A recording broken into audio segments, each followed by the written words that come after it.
परेशान हैं, टेंशन में हैं, तनाव में हैं, स्ट्रेस में हैं।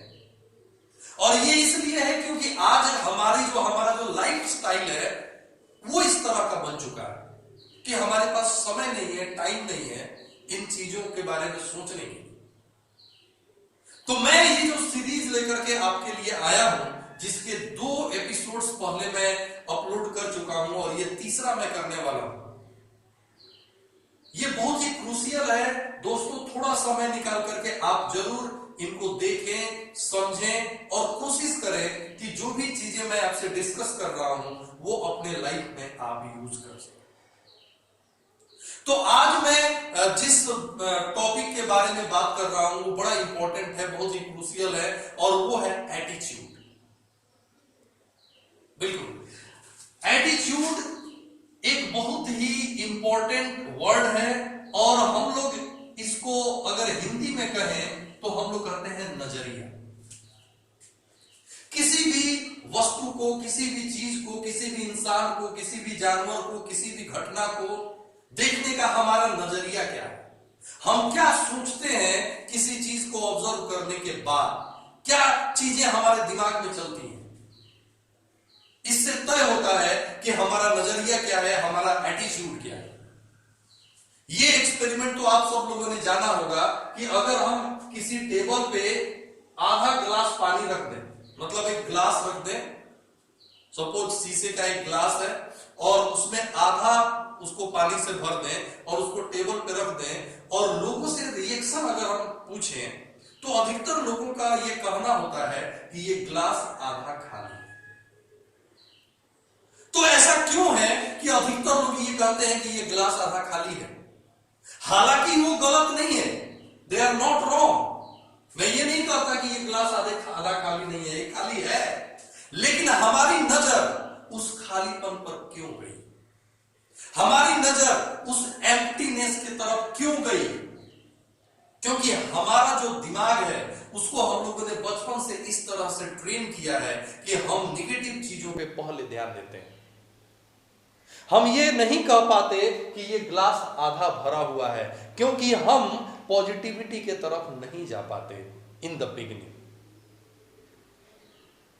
जबकि पॉजिटिविटी और निगेटिविटी हमारे अंदर ही मौजूद है, बस जरूरत है उसको बाहर निकालने की। हम जनरली निगेटिविटी को बाहर निकालते हैं, और क्यों निकालते हैं इसके पीछे बहुत बड़ा रीजन है। एक बच्चा जब जन्म लेता है और जैसे जैसे वो बड़ा होता है और उसको जब उसके माँ बाप ट्रेन करते हैं, उसको एडुकेट करते हैं, तो अधिकतर समय माँ बाप या उसके परिवार के अन्य लोग उसको निगेटिव चीजें बोलते हैं। बेटा ऐसा नहीं करो, बेटा वहां मत जाओ, बेटा ऐसे मत खाओ, बेटा यहां पे खड़ा मत रहो। तो अक्सर क्या है कि हमारे अंदर बचपन से ही no no no no no no no no no, ये नो वर्ड जो है वो पूरी तरह से हमारे अंदर सेट हो जाता है, स्थापित हो जाता है, और ये नो वर्ड इतना ज्यादा हमारे अंदर चला जाता है कि बाहर भी यही निकलता है। तो जब भी हम कोई काम करना चाहते हैं, जब भी हम कोई चीज देखते हैं, कोई घटना घटती है हमारे सामने, किसी इंसान को जब हम ऑब्जर्व करना शुरू करते हैं, तो हमारे अंदर का वो जो नो है वो बाहर निकलता है, वो निगेटिविटी बन के निकलता है, और हम चीजों में निगेटिविटी देखते रहते हैं, नकारात्मकता देखते रहते हैं। और ये नकारात्मकता देखना ही एक बहुत बड़ा रीजन है जिसके वजह से हम खुश नहीं रह पाते। तो अगर हमें जिंदगी में खुश रहना है तो चीजों में पॉजिटिविटी देखनी होगी, चीजों में अच्छी बात देखनी होगी, और हमें इसके लिए अपने आप को प्रशिक्षित करना होगा, हमें अपने आप को इसके लिए इंप्रूव करना होगा, क्योंकि दुनिया का कोई दूसरा इंसान नहीं आएगा हमें इंप्रूव करने के लिए। ये काम हमें खुद करना होगा, और हम कर सकते हैं। सबसे बड़ी बात है कि हम कर सकते हैं। आज हमारे चारों तरफ आप देखिए, हमारे परिवार में जितने भी लोग हैं, मैक्सिमम लोग परेशान हैं। दो भाइयों में झगड़े होते हैं, बाप बेटे में झगड़े होते हैं, पति पत्नी में झगड़े होते हैं। क्यों ऐसा होता है? क्योंकि इसका बहुत बड़ा रीजन है, क्योंकि हम सामने वाले में हमेशा निगेटिविटी देखते हैं, कमी देखते हैं।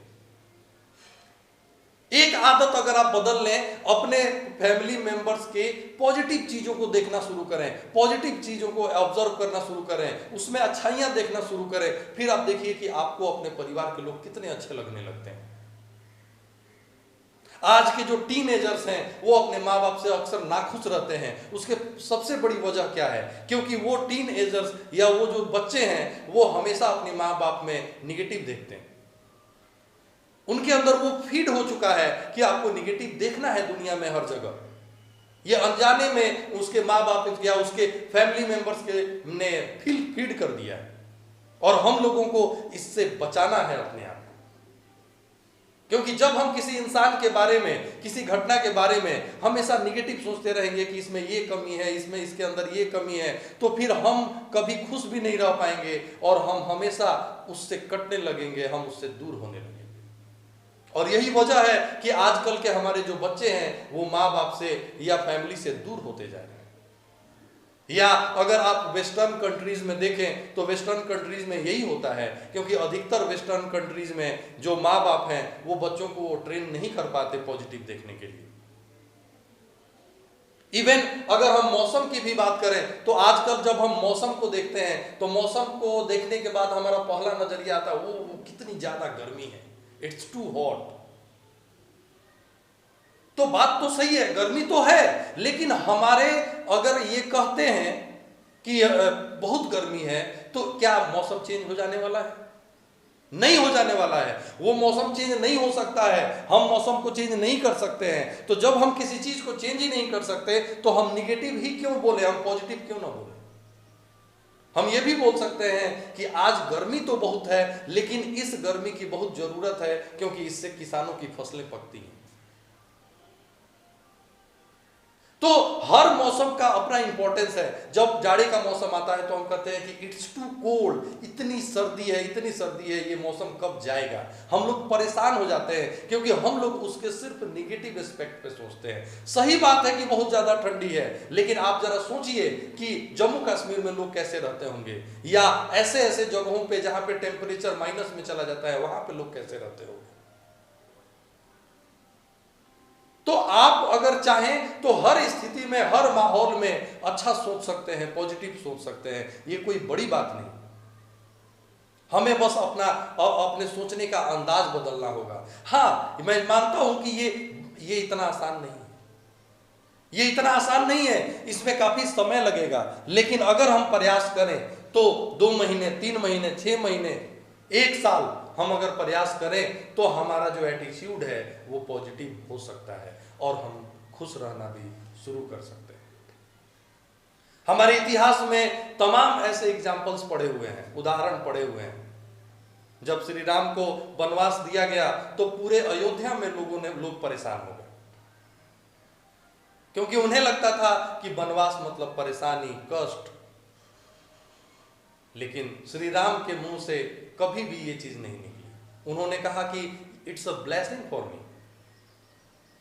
ये मेरे लिए बहुत अच्छा हुआ, क्योंकि जब मैं वन जाऊंगा तो मैं जिंदगी के बहुत सारे नए लेसन सीखूंगा, नई चीजें सीखूंगा, नए नए सीधी साधु संतों से मिलूंगा। तो उनका एटीट्यूड, उनका नजरिया पॉजिटिव था, इसलिए वो 14 वर्ष खुश रह पाए। और ना केवल खुश रह पाए बल्कि उन्होंने पूरा एक इतिहास लिख दिया, और आज भी हम उन्हें याद करते हैं उन 14 वर्ष के वनवास के कारण। अगर श्री राम के जिंदगी में वो वनवास नहीं आया होता तो आज हम उनकी पूजा नहीं कर रहे होते। तो दोस्तों, ये हमारे ऊपर है कि हमारे आसपास अगर कोई घटना घट रही है तो हम उसको कैसे लेते हैं, हम उसके बारे में क्या सोचते हैं। तो हमारी कोशिश होनी चाहिए कि हम हमेशा पॉजिटिव चीजों पे अपना ध्यान दें। और एक बहुत ही अच्छा फॉर्मूला या बहुत ही अच्छा टेक्निक या बहुत ही अच्छा मेथड, ये तरीका मैं आपको बताने जा रहा हूं, जिससे कि आप में धीरे धीरे धीरे धीरे करके पॉजिटिविटी आती जाएगी, निगेटिविटी हटती जाएगी, और आपका जो एटीट्यूड है वो डेफिनेटली बहुत हद तक पॉजिटिव हो जाएगा। और वो फॉर्मूला है कि जब भी आप सोने जाते हैं, जब भी आप बेड पे जाते हैं, जब आप सोने वाले होते हैं, तो ठीक उसके पहले 5 मिनट, 10 मिनट, 15 मिनट आप अपने पूरे दिन के बारे में सोचें, और सोच करके कोई ऐसी कम से कम 3 चीजें निकालें जो अच्छी हुई आज। वो कुछ भी हो सकती हैं, कोई घटना हो सकता है, या कोई 3 ऐसी चीजें जो आपके लाइफ पार्टनर या आपके फ्रेंड्स या आपके फैमिली मेंबर्स के बारे में जो अच्छी हैं, वो आप नोट डाउन कीजिए अपने मोबाइल में। मोबाइल के डायरी ऐप में बहुत सारे डायरीज ऐप अवेलेबल है आज, तो आपको कॉपी और डायरी लेकर के बैठने की जरूरत नहीं है। आप आराम से मोबाइल का यूज करके ये सारी चीजें नोट डाउन कर सकते हैं। तो try to note 3 positive things daily before going to bed. Note 3 positive things daily before going to bed. तो दोस्तों, ये फॉर्मूला आपके जिंदगी में बहुत सुधार ला सकता है, आपके एटीट्यूड को पूरी तरह से चेंज करने में मदद कर सकता है। आप 3 से ज्यादा भी अगर अच्छी घटनाएं आपके डेली लाइफ में हुई हैं तो वो भी आप लिख सकते हैं, लेकिन कम से कम 3 तो आप लिखिए ही। चाहे वो घटनाएं हो, चाहे आपने अपने पत्नी, अपने फ्रेंड, अपने माँ बाप में कोई अच्छी चीज आज देखी तो आप उसको भी नोट डाउन करें कि उन्होंने ये बहुत अच्छा किया। अगर उन्होंने कुछ गलत किया तो उसको आप नजरअंदाज कर दें, जो अच्छी चीजें की उसको बस आप याद रखें। फिर आप देखेंगे कि 1 हफ्ते, 10 दिन, 15 दिन, 1 महीने के बाद उस इंसान या उस आदमी से आपका जो रिश्ता है वो पहले से ज्यादा मजबूत हो जाएगा। आपकी अंडरस्टैंडिंग उस इंसान से पहले से बेहतर हो जाएगी। तो try to change your negative attitude और आप रह पाएंगे खुश अपनी जिंदगी। मिलते हैं in the next video. Bye bye.